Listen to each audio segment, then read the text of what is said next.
Hi, Ms. Grant. Thank you for meeting me this morning. Ms. Grant is the principal of Mount Sinai High School. She's also is my sponsor. And so we're gonna go over the EDL self-assessment, which is actually the Georgia Leader Keys Effectiveness System. And so, Ms. Grant, did you agree with, or you can just tell me some areas of growth that, which I believe that I have some area of growth, will be standard 1, instructional leadership, Center 2, school climate, as well as Standard 4, organization management, Standard 5, human resources management, Standard 6. Well, these are the strengths. Let's talk about my strengths first. And so I believe definitely start with Standard 1 for one of my strengths. For Standard 1, I would say that you are effective in that area. You are skilled in that area, based on watching or monitoring, I'll say witnessing. You actually go to classes and observe teachers, and not only observe those teachers, but providing feedback for continued growth and improvement of the teacher. I've seen you lead professional development sessions. The most recent one, I believe, was on Cornell Notes, and teachers gave you gave great feedback for that process and was able to implement that into their program. I also saw you do follow through to ensure if teachers needed additional support, you were able to assign staff to provide that additional support. So to see you promote the Cornell Notes and make plans for the professional development, and then go back and monitor to make sure teachers were implementing it in their classrooms, as well as students using it on a consistent basis to improve engagement in classrooms and organization of students. That was very effective. I've also seen you go over student data with academic coaches as well as teachers to have certain conversations to guide our instruction. So your instructional leadership is definitely one of your areas of strength. If I can move on to level 2, you do a very good job of mentoring our teachers in the building. You also work well with school-wide behavior management. Our students know you enough to have a conversation. You know them well enough to encourage better behavior in those conversations to ensure that students are working and get more engaged in the learning process and more on task during their day during the school. And as a result, albeit my first year here, working beside you doing this or seeing you out working has led to a drastic decrease in our student behavior and the expectations, and also to see you reward positive behavior on a consistent basis. That just builds relationships not only with students but with teachers, with parents, and it has had an impact on the number of people who are willing to provide additional resources to our school because they see the positive things that we are doing in the area of student behavior. Okay, well, I can just commend you on helping me out and just assisting me because as a direct supervisor over PBIS, Circle of Support, and so those things that speak, wonders to, my leadership, being that I am the direct supervisor over those. So thank you for allowing me to supervise those areas for student climate. Absolutely. Okay, we continue with the areas of strengths. Let's go to organizational management. That is excellent because, I'm going to give you skills in every part of the standard except one.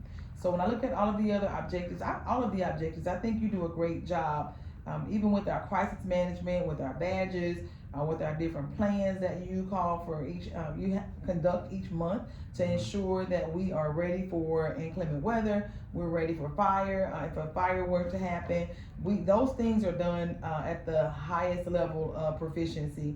You are very aware of the board policies as it relates to fiscal operations. However, as the assistant principal, you don't always get an opportunity to get hands-on with the budget. I applaud you for even asking to sit in meetings and engage in the meeting when it's related to financial budgets or annual budgets, albeit Title I, athletic budgets, or just school-wide budgets. So I have seen you become more proficient in that area. That will be one of the areas of growth, but for everything else in that standard, that is definitely one of your strengths. Now, for human resources, I think that's a strength as well, Okay. because I'm looking at some of the teachers that you have been responsible for hiring, and not only hiring those teachers, but supporting them to ensure that they can continue to grow in their profession. I do think that you do a great job of developing positive relationships. You are Mhm. straightforward, you are to the point, you are no nonsense. However, teachers appreciate your honesty and the way that you speak to them with a level of respect. So Okay. they are willing to take that information and use it as a moment of growth. So we end up retaining teachers for acts such as that. Okay. That is definitely one of your areas of growth. Mhm. As it relates to teacher evaluation, you are very fair. And if there's something that we see that super teachers need to work on, you are able to give that feedback. We ensure that we are following the guidelines of TEKS every single moment that we are in a classroom and that we are operating in this building. And just being able to see you go into those classrooms and consistently observe, not just when it's time for a TEKS observation, but to see you on the hallways in classes consistently, that has had a direct impact, not only on teacher evaluation, but with our teachers as a whole. Mhm. Professionalism, at standard 7, you are professional at all times, whether it's your appearance, it's your conversation, developing relationships with parents and other stakeholders. You're just competent in what you do. You know the job. I don't think you'll be an assistant principal very much longer. You just exemplify what it is to be a professional educator. So that is noticed by all. Communication and community relations, even down to deciding to hold an activity at halftime during the game.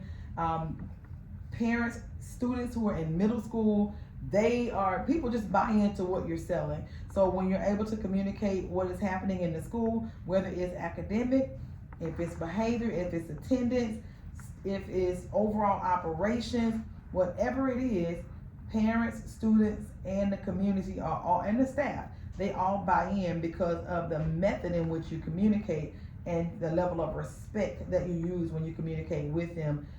You are accessible. If someone calls you, regardless of the time, you answer.